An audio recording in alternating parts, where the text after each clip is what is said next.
Buenos días. Déjame un cacho.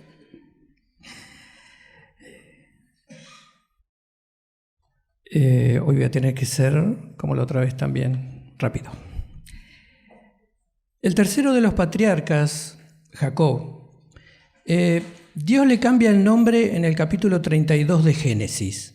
En el 35 lo repite. No sé, parece que había algún problema ahí que no le quedó muy claro por qué le cambió el nombre o para qué le cambió el nombre. Así que lo repite, que era cosa no usual en Dios. Y se lo cambia por Israel. ¿Qué significa Israel?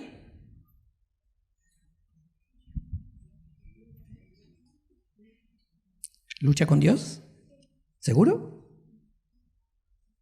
Ok. Segunda Reyes capítulo 2. Hoy no hay, porque no sé qué pasó ahí en el programa. Yo soy de la Reina Valera 60. Capítulo 2, Segunda Reyes capítulo 2, a partir del versículo 1.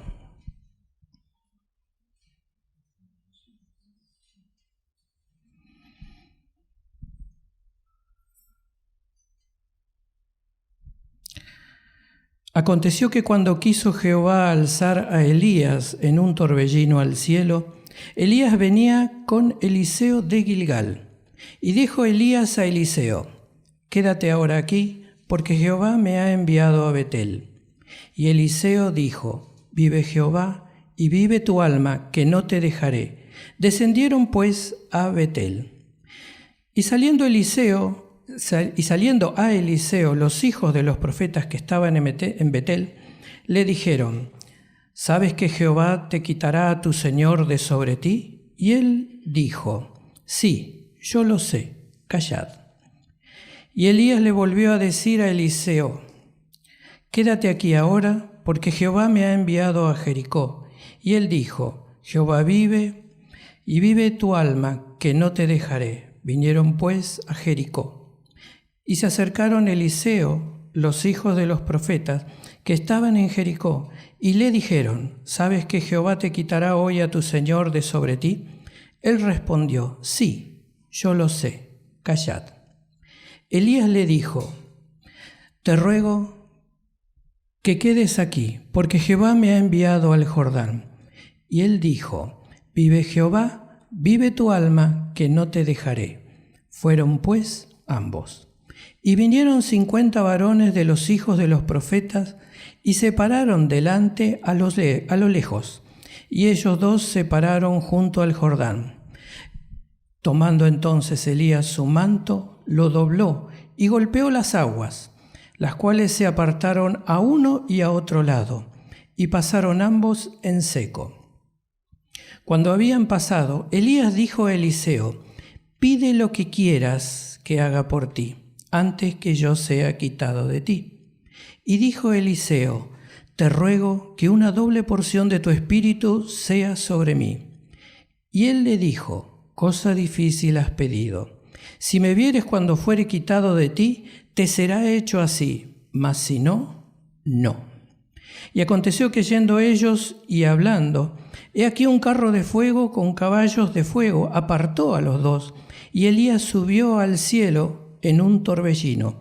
Y viendo Eliseo, clamaba: Padre mío, carros de Israel y su gente de a caballo. Y nunca más le vio. Tomando sus vestidos, los rompió en dos partes. Alzó luego el manto de Elías que se le había caído, y volvió, se paró a la orilla del Jordán. Tomando el manto de Elías que se le había caído, golpeó las aguas y dijo: ¿dónde está Jehová, el Dios de Elías? Y así que hubo golpeado del mismo modo las aguas, se apartaron a uno y a otro lado, y pasó Eliseo. Hasta aquí la palabra. Perdón.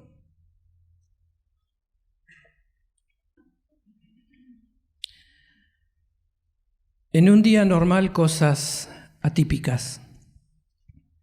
De Gilgal, de donde salieron, a Betel hay 11 kilómetros, más o menos. De Betel a Jericó, unos 24 kilómetros.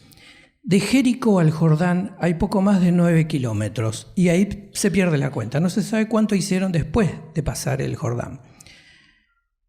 Más de 40 kilómetros caminando en Israel, en el calor. Era un día normal para ellos, pero no normal para ellos en particular, para Eliseo, para Elías. Evidentemente, la partida de Elías era algo vox populi, por lo menos sus conocidos ya lo sabían. Es raro. Todos vamos a partir algún día vamos a morir, pero no sabemos qué día. Elías sí, Eliseo sí. Los que estaban en Betel lo sabían. Los que estaban en Jericó también lo sabían. Hoy va a ser ese día. Yo la verdad que si supiera que hoy es mi último día, no sé. Porque se ve que desde temprano ya lo sabía, o desde el día anterior, quizás mucho antes. Tal día se terminó tu vida aquí en la tierra. Sin embargo, Elías, para él fue un día normal. Hizo lo que hacía siempre, ir de un lado al otro como un profeta de Dios, el que era. Y llegan al lugar, al momento en que no se puede decir que murió, sino que terminó su ministerio aquí en la tierra. La palabra dice que sería Elías el que abriera el camino, el que preparara el camino al Mesías. Y yo la verdad que hace años me había preguntado, ¿por qué Elías? ¿Por qué? ¿Por qué él? Porque la verdad que uno lee la historia de Elías, no es muy amplia, no es muy detallada. Son unos 6 capítulos, que no son pocos por cierto, pero que comienza con el Elías Tisbita. Tisbita en realidad es un pueblo llamado Tisbe, y cuando se le agrega ita es que pertenece a ese lugar o es de ese lugar. Y comienza su ministerio, ya no se sabía bien qué edad tenía, ni tampoco. Los cálculos aproximados es que él nació antes del 905 a.C. y partió entre el 850 o el 845 a.C. Poco más de 50 años vivió. Pero me seguía preguntando, ¿por qué Elías? Porque hay un Abraham, Moisés.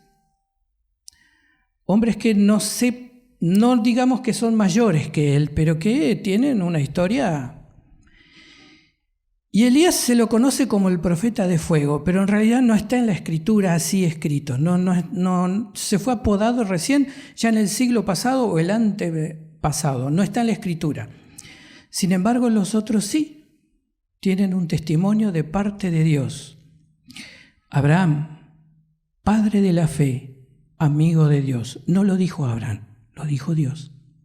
Moisés, el hombre más manso de la tierra. No lo dijo Moisés, lo dijo Dios. Samuel, otro de los grandes profetas. Su testimonio, a la luz de Dios, no dejó caer palabra a tierra. Traducido, fue un canal fiel de lo que Dios quería decir a su pueblo. A quien tuviera que hablarle, él no tergiversó nada. Tal como Dios se lo transmitía, en el tiempo que Dios se lo transmitía, él lo transmitía. Yo tuve un conocido que una vez me contó que él tenía un primo que era pastor y que fue al culto y que dio una palabra. Le dijo al pastor, mira, yo siento decir esto. Bueno, pasa. Y pasó. Termina el culto y le dice, mal. Pero dije lo que te dije que... No, ¿pero qué? ¿No era palabra de Dios? Sí, es la palabra de Dios. Pero no era el tono. No era el tono. No me dijo en qué tono lo dijo, pero conociéndole me imagino que lo habrá dicho en un tono subido. Porque él le dijo, cuando se le habla a la iglesia, se le habla con respeto. Porque no es mi congregación, es la congregación del Señor. Y a él se le merece respeto como mínimo. Entonces Samuel era fiel transmisor de esa palabra.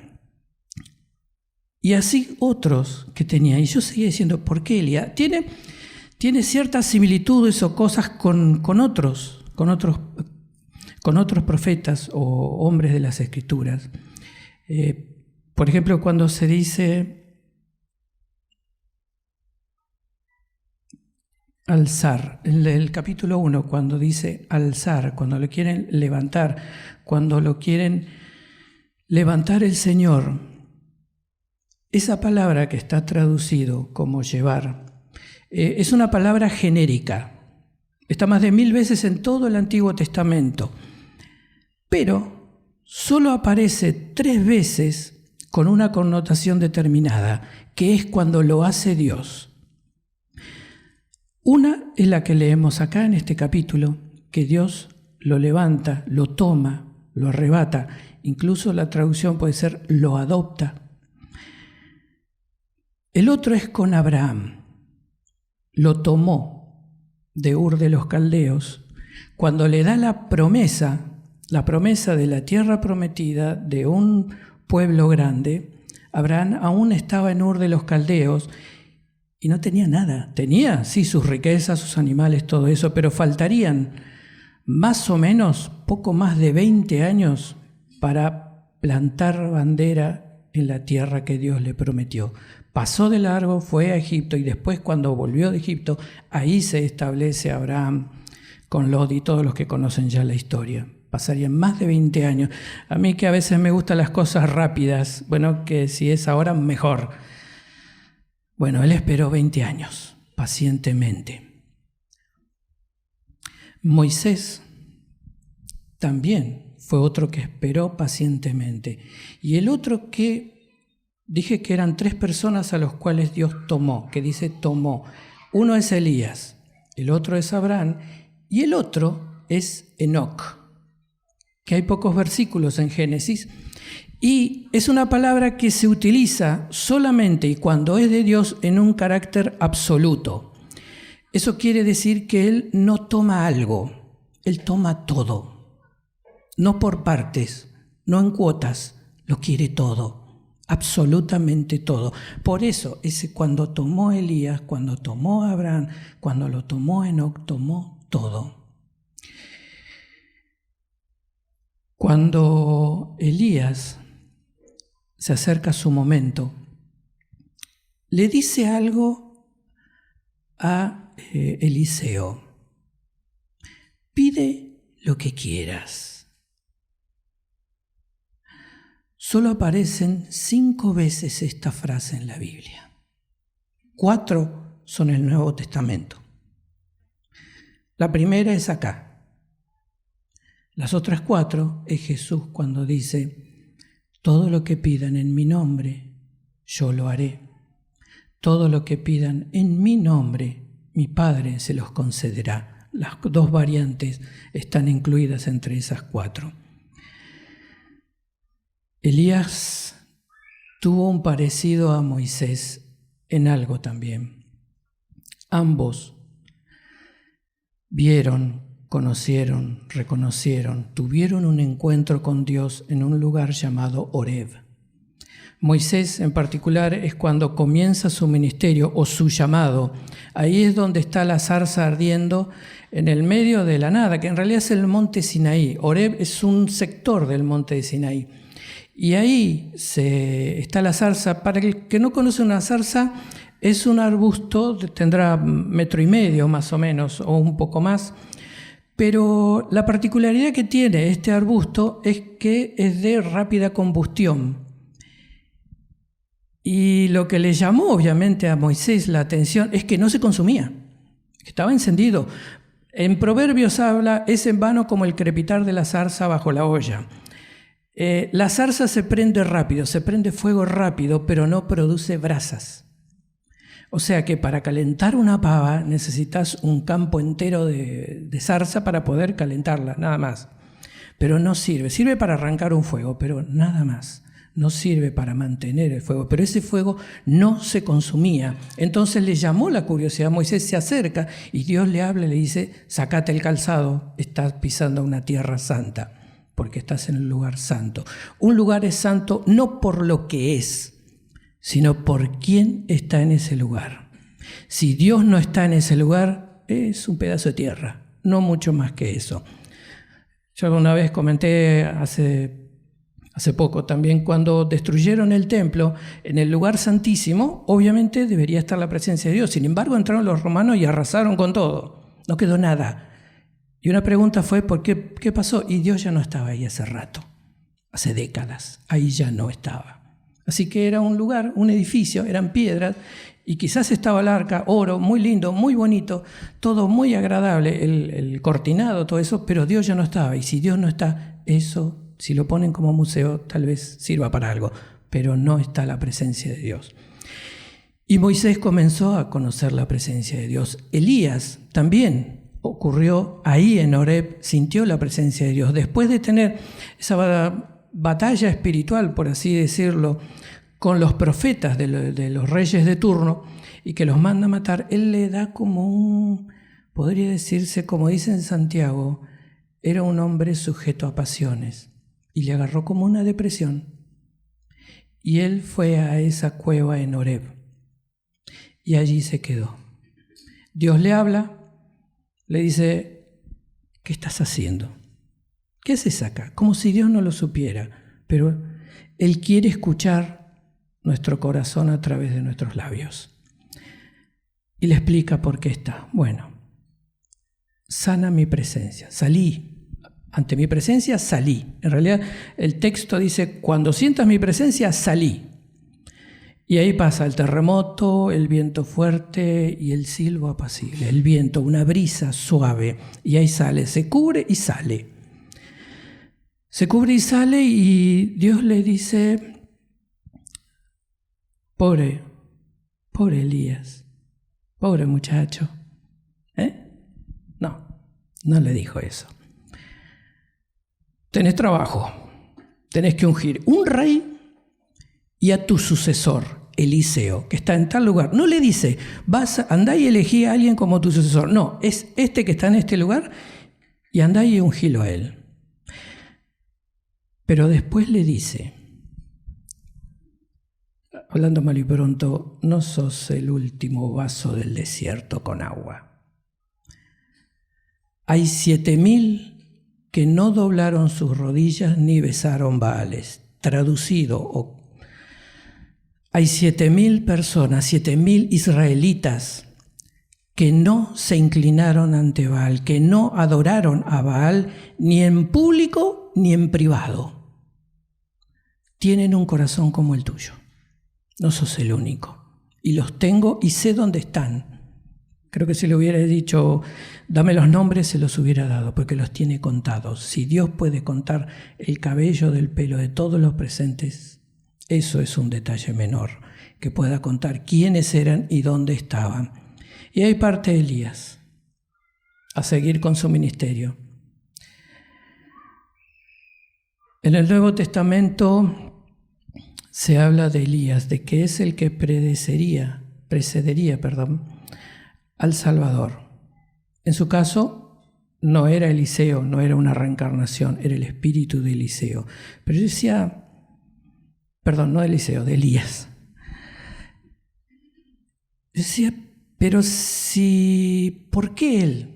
Volví otra vez a esa pregunta, porque yo leyendo es medio fluctuante, mecha corta. Si soy profeta de Dios, descienda fuego, y murieron 51 soldados.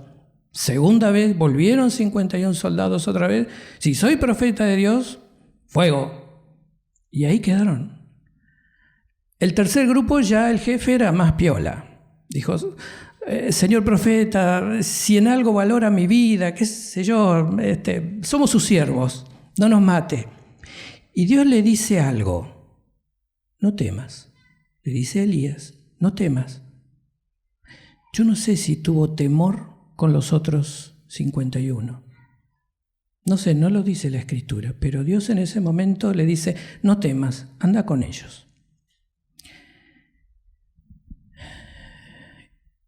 Yo decía, ¿por qué Elías?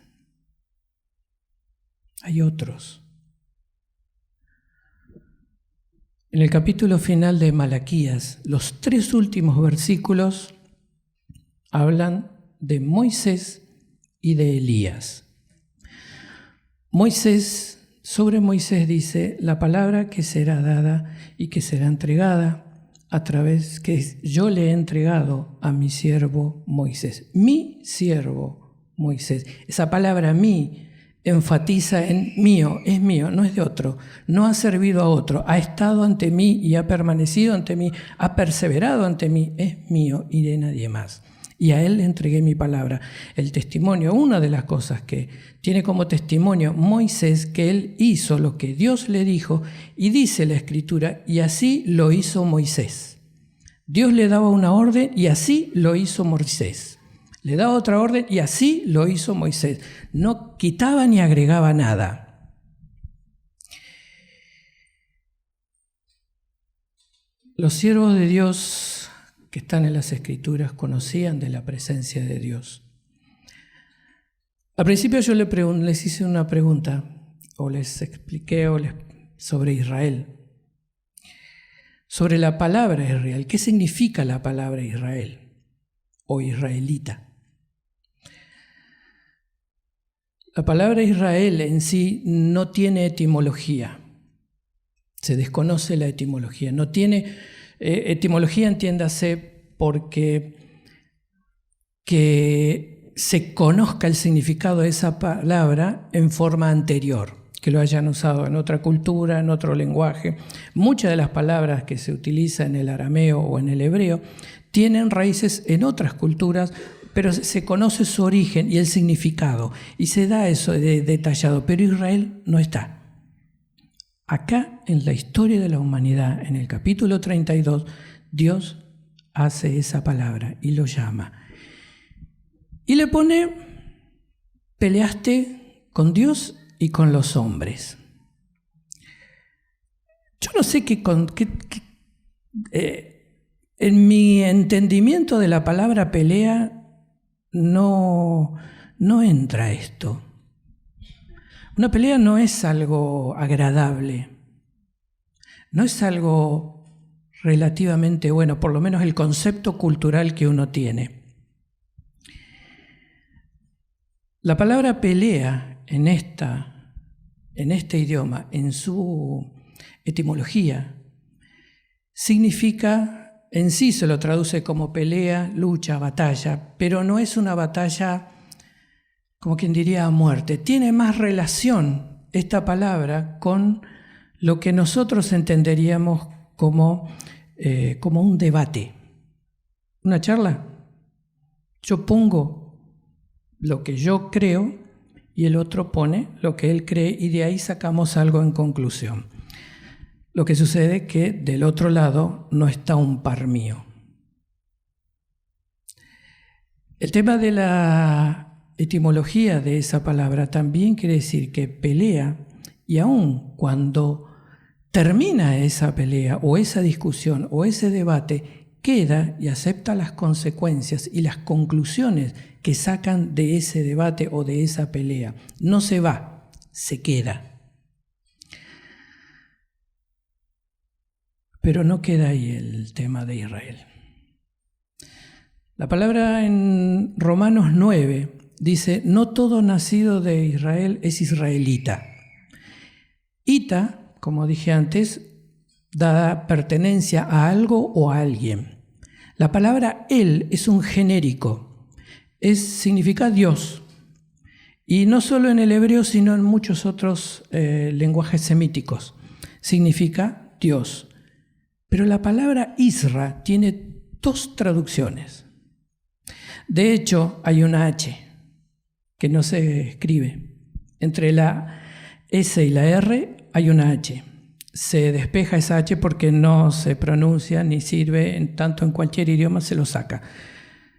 Pero la palabra Isra tiene la traducción de pelea, y si no uno lo traduce literalmente sería pelea Dios. Sería así. Pero siempre las palabras hebreas dependen del armado gramatical de la oración. Y dije que tiene 2 traducciones. Una es pelea, la otra es gobierno. Pero no es gobierno, ¿cómo decirle?, involuntario, sino que según como esté armada la palabra, y la palabra está armada Israel, el sujeto, que es él, pasa a ser objeto. Objeto. Y esa palabra gobierno no es que impone su gobierno sobre mí, sino que el gobierno, yo me someto a él voluntariamente de buen grado, con ánimo, con alegría. Accedo porque sé que esa persona, si es entre pares, esa palabra gobierno se dice cogobierna, pero acá no es entre pares. Uno estaba Jacob y del otro lado era Dios. Así que el sujeto que gobierna es Dios. Así que la palabra israelita se lo puede, no diría traducir, pero sí interpretar como aquel que es gobernado por el Dios al cual pertenece. Se hace un poco largo, pero tiene esa otra aplicación o ese entendimiento. Por ese lado, ahí yo sí ya me cerraba un poco más el tema de Israel. Porque yo me decías, pelea con los hombres. La verdad que uno lee la historia de Jacob, hablando mal y pronto, para con su hermano salió como rata por tirante porque el hermano lo había engañado a Esaú, lo engañó y le dijo, se enteró la madre que en cuanto muriera Isaac, que ya estaba grande y ya tenía ciertas dificultades, lo iba a matar. Lo iba a matar y no era en juego. Así que la madre le dice a Jacob que se vaya a la casa del tío, y luego el padre también le recomienda, andate a la casa de Labán.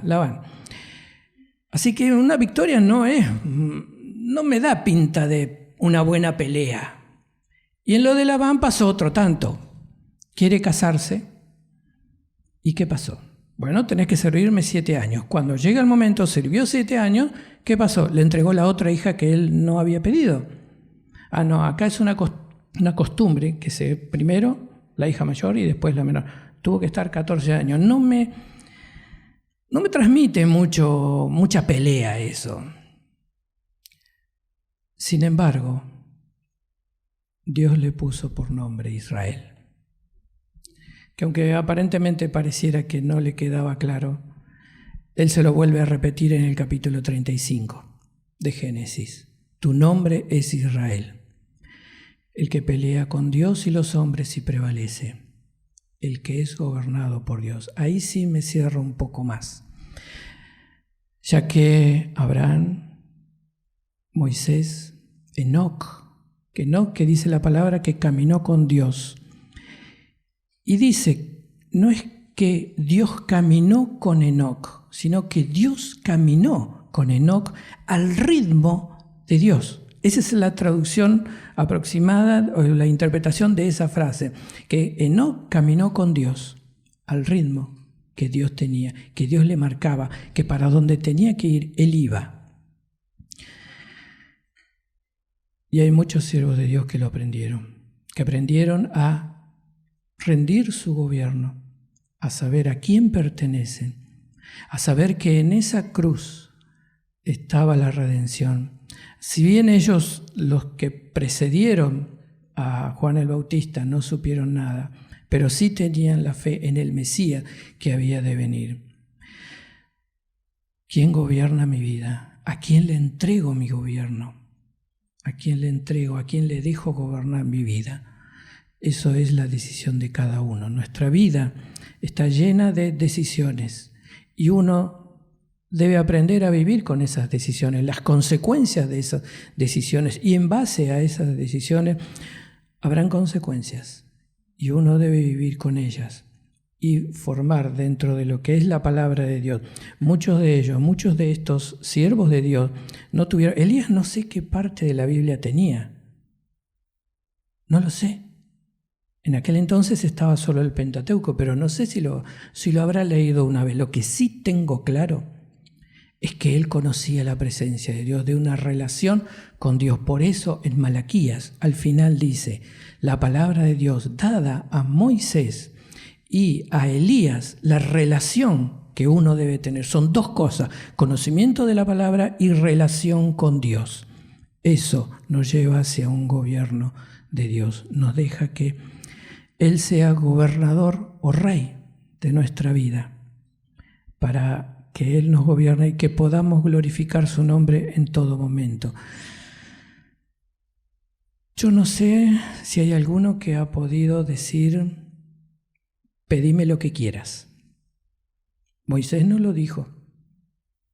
Abraham tampoco. Enoc menos. No hay mucho de Enoc. Elías sí. Le dijo, pedime lo que quieras. Pero ese pedime lo que quieras no era así llano, sino que se debe interpretar que él le estaba diciendo, pedime lo que tenés en tu corazón. Y si en el corazón está Jehová, si en el corazón está Cristo, voy a pedir cosas que corresponden. La palabra de Dios en el Nuevo Testamento, en Juan, nos dice que podemos pedir todo lo que queramos. Todo. Es una promesa, pero todas, absolutamente todas las promesas están condicionadas. Y para saber las condiciones de esas promesas, debo conocer las Escrituras y tener una relación acabada con Dios, cotidiana, para conocer y saber qué es lo que debo pedir. Pedir los mejores dones. Bien. Y Dios va a proveer los dones, pero Él va a proveer los dones que sean necesarios a sus propósitos en la iglesia y fuera de la iglesia. No el que tal vez yo desearía, porque aparte, cuando uno tiene un don, es responsable de ese don, de qué es lo que hago con ese don, si lo uso, si no lo uso, si lo usé bien, si lo usé mal. Él va a pedir cuentas de eso. No es que no hay que pedir dones, sino que saber cómo administrar el don que ponga en mis manos Dios. Hacerlo y usarlos cada día. Son irrevocables los dones. Así lo dice la palabra, no yo. Sin embargo, deben ser utilizados para saber cómo funcionan, y es el Espíritu Santo es el que nos va a guiar a saber cómo funcionan esos dones, mediante el gobierno del Espíritu Santo en nuestras vidas, en la cruz del Calvario, como nos ha guiado Cristo para su redención, para nuestra redención, para ser redimidos y para ser cristianos íntegros. Hubo un predicador que una vez dijo, el día que deje esta vida, quisiera que aún los impíos me extrañen por haber vivido la palabra de Dios. Ese hombre ya partió, y de hecho se supo que sí, muchos lo extrañaron, muchísima gente. Señor bendito, te damos gracias por este día, bendecimos tu santo nombre. Señor, quiero someter mi voluntad a tu gobierno. Que tu Espíritu Santo, Dios, pueda hacer tu voluntad en mi vida, en la vida de la iglesia, que los dones que tengamos en nuestras manos, que pongas en nuestras manos, Señor, sean guiados por tu mano. Señor, fieles transmisores de tu palabra, de tu presencia, de poder reconocer tu presencia en donde quiera que estemos, así como lo decía Elías. Vive Jehová en cuya presencia estoy. Era consciente de que todas las horas del día él estaba en la presencia de Dios. Y así, tal cual, queremos vivir en tus manos. Amén.